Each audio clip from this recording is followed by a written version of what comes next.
Here's Brody Brazil. So yeah, my last handful of days, they were not very fun. In fact, maybe you can still hear what I sound like, or there you go, that's basically what I looked like for an entire weekend, 3 to 4 days in total. And yes, I'm actually making this video, and yes, I'm also suggesting while you're here, subscribe to the channel. I'm not going to do a ton of stuff like this, but I did feel it was important to document here in 2022 what it's like to get sick, or to think you have allergies, or even worse, the assumption that, you might have COVID. And that's kind of the first thing I was thinking about.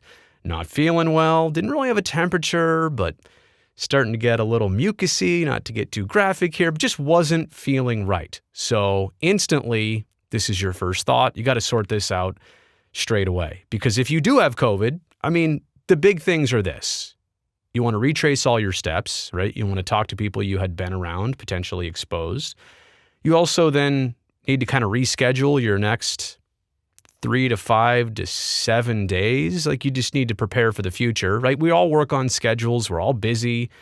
We all have a laundry list of things to do. You basically got to cancel everything moving forward. And yeah, you kind of have to shut down, isolate. If you're responsible and you're doing this right, you're just going to stay away from as many people as possible. Obviously, all of that a huge inconvenience.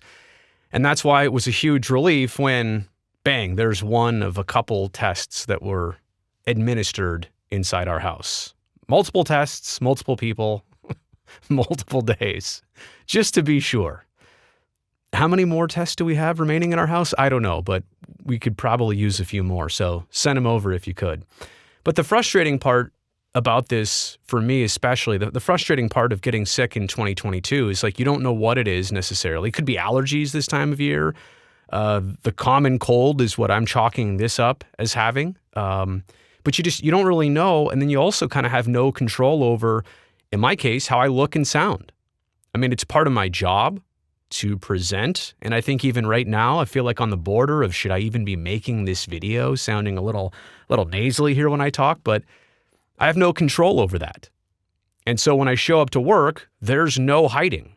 I don't have a job where I don't have to speak, or I can work from home, or I'm just sending in my TPS reports. Wink, wink. Can't do any of that. So I literally cannot hide from it. It's there. My health is there for everyone to see. And obviously, too, part of my decision-making process about going back to work or doing anything else is a concern for others. Yeah, it's fine that I'll deal with this. I can see the end of it. I'm not getting worse at some point. I'm getting better, but I don't want to pass this on to anybody.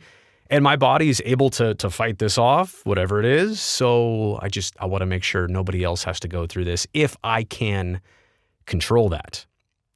But then it brings me to the schedule. And so when I felt bad last week coming home from work on a Wednesday, I thought, all right, Thursday and Friday, I already had off. So that bought me some time. Maybe I'll get better by then.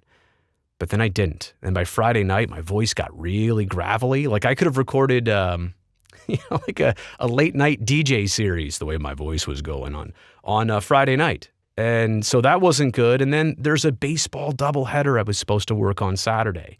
And then another day game on Sunday. So 3 games in 2 days. It was already a busy stretch. It's hard to find replacements on the spot for somebody to host TV shows. And so that just goes to show you, I thought I had time. I can't, out of my control, can't rush getting better, but part of the frustration. And then ultimately, I'm dealing with personal issues here. Now, these are my fault, and these are also not great. When I say personal issues, I'm not blaming them on anybody else. These are things that I create for myself. I feel like I'm a burden because, I can't show up to work today. And now they've got to fill in last minute. I also feel guilty letting the team down, so to speak. I feel guilty for kind of just hanging at home and taking an extra nap during the day, or sleeping in an extra 30 minutes. But these are things that, I kind of have to do to get better. If I want to get better, I have to do these things. It's just my mindset. And again, this is not right. I'm sharing these because you might feel the same way, but this is not the right way to feel. However, this is what I'm mentally battling. And not to mention all of that, the burden, the guilt. Here's a beautiful sunny May weekend and I don't even want to go outside. I can't really enjoy it. I'm just feeling like all congested and miserable. So yeah, and this is just the common cold, people. This is just the common cold. And it has me feeling this way. So the bottom line, the takeaway from all this, take care of yourself. You have to do that. If you need moments or days or even a week for self-care, do it.